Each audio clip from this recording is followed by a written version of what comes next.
रंग बनाना हलाल है, रंग बेचना हलाल है, रंग रोगन का काम करना हलाल है, रंगाई पोताई करना हलाल है, जूस में रंग मिलाना हलाल है, फल में रंग मिलाना हलाल है, सब्जी में रंग मिलाना हलाल है। लेकिन अगर होली के दिन थोड़ा सा रंग का छींटा पड़ जाए तो वो हराम है।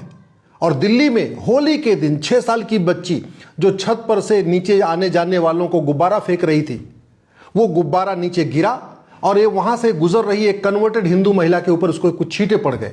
उस कन्वर्टेड हिंदू महिला ने अपने पूरे रिश्तेदार नातेदारों को बुला लिया और उन सब ने तलवार से, पत्थर से, लकड़ी से, लाठी से उस हिंदू परिवार के ऊपर हमला कर दिया और 26 साल के युवा को तड़पा तड़पा के मार दिया।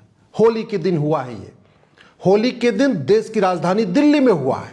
उस दिल्ली में हुआ जिसको पांडवों ने 5,500 साल पहले बसाया था, जिसको इंद्रप्रस्थ कहते थे। उस दिल्ली में हुआ है जहां पे पांडवों के गांव रहते थे, पांडवों का परिवार रहता था। उस दिल्ली में अब हिंदुओं को अगर होली मना रहे हैं और थोड़ा सा छींटा पड़ जा रहा है तो उनकी हत्या कर दी जा रही है। हमारे पास संविधान है, सुप्रीम कोर्ट है, संसद है, हाई कोर्ट है, सब कुछ है। इसके बावजूद हत्या हो रही है और देश की राजधानी में भी हो रही है, कश्मीर में भी हो रही है, कन्याकुमारी में भी हो रही है, तमिलनाडु में भी हो रही है, बंगाल में भी हो रही है। सवाल यह है, ऐसी हत्या चीन में क्यों नहीं होती? इतनी जघन्य तरीके से हत्या सिंगापुर में क्यों नहीं होती? ऐसी हत्याएं भारत में ही क्यों हो रही हैं? इसके ऊपर अब चिंता करना पड़ेगा। सवाल यह है, इतनी अराजकता, इतना अलगाववाद, इतना जिहाद, इतना मजहबी उन्माद सिखाता कौन है? गुरुकुल में तो नहीं सिखाया जाता, वैदिक स्कूल में तो नहीं सिखाया जाता, डीएवी में तो नहीं सिखाया जाता, मॉन्टेसरी मिशनरी में भी इतना जिहाद, मजहबी उन्माद नहीं सिखाया जाता। ये सब सिखाया जाता है मदरसों में। माँ के पेट में कोई अलगाववादी, आतंकवादी, जिहादी नहीं होता। आतंकवादी, जिहाद, मजहबी उन्माद, ये जो कुछ भी है ये पेट से बाहर आने के बाद ही बच्चा सीखता है और इसको सिखाया जाता है मदरसों में। जिन मदरसों में भारत के प्रति नफरत सिखाई जाती है, उन मदरसों की संख्या जो मुगलों के समय में 1,000 थी, अब लगभग 3.5 लाख हो चुकी है। और उन मदरसों को भारत के नेता, अभिनेता, लेखक, बुद्धिजीवी, पत्रकार, कलमकार डिफेंड कर रहे हैं। मदरसों को बैन करने की कोई मांग नहीं कर रहा है। पूरी दुनिया में जहां भी मदरसा खुला है, धीरे धीरे वहां आतंकवाद, अलगाववाद फैला है, अराजकता फैली है। और जहां भी मदरसा खुला है, धीरे धीरे करके वहां पे जो हिंदू थे उनका सर्वनाश हुआ है, हिंदुओं को खत्म किया गया। पंडित नंदराम टिक्कू ने बहुत विकास किया था। उनको एक ही गलतफहमी थी कि वेद, पुराण, बाइबल, कुरान एक समान होता है, गुरुकुल मदरसा एक समान होता है। और नतीजा क्या रहा? गंधार अफगानिस्तान बन गया, हिंदू खत्म हो गए। राजा रणजीत सिंह जी, चक्रवर्ती नरेश बहुत अच्छे राजा थे, बहुत विकास किया था। उनको भी यही गलतफहमी थी, वेद, पुराण, बाइबल, कुरान एक समान होता है, गुरुकुल मदरसा एक समान होता है। और धीरे धीरे पंजाब की डेमोग्राफी बदली, पंजाब के 2 टुकड़े हो गए। एक पंजाब हमारे यहाँ है, वहाँ हिंदू, जैन, बौद्ध, सिख हैं। लेकिन जो पंजाब पाकिस्तान बन गया, वहाँ हिंदू, जैन, बौद्ध, सिख, सिंधी, मराठी सब खत्म हो चुके। यही गलतफहमी राजा हरि सिंह को थी, जो कश्मीर के राजा थे। उनको भी लगता था वेद, पुराण, बाइबल, कुरान एक समान होता है। उनको लगता था गुरुकुल मदरसा एक समान होता है। और धीरे धीरे वहां की डेमोग्राफी, मदरसे खुले, डेमोग्राफी बदली। और कश्मीर में क्या हुआ है कुछ बताने की जरूरत नहीं। यही गलतफहमी राजा शशांक को थी। राजा शशांक जो बंगाल के राजा थे, उनको भी लगता था वेद, पुराण, बाइबल, कुरान एक समान होता है। उनको भी लगता था गुरुकुल मदरसा एक समान होता है। और धीरे धीरे डेमोग्राफी बदली, बंगाल के 2 टुकड़े हुए। जो बंगाल हमारे पास है उसको वेस्ट बंगाल कहते हैं, और जो ईस्ट बंगाल है वो डेमोग्राफी बदलने के कारण बांग्लादेश बन गया।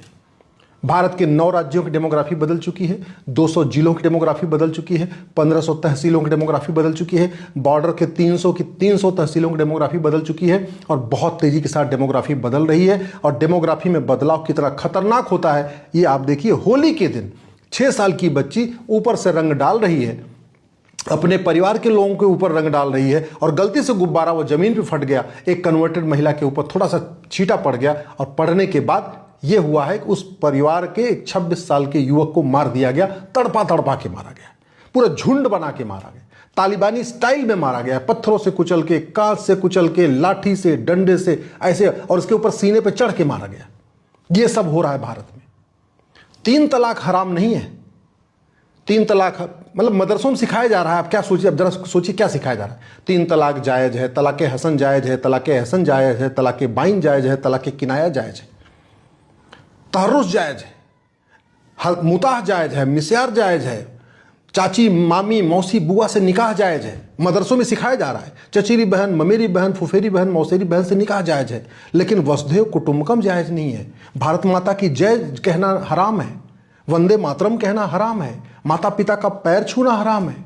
भारत के मदरसों में 3.5 लाख मदरसों में सिखाया जा रहा है कि मूर्ति पूजा बलात्कार से भी ज्यादा गंभीर अपराध है।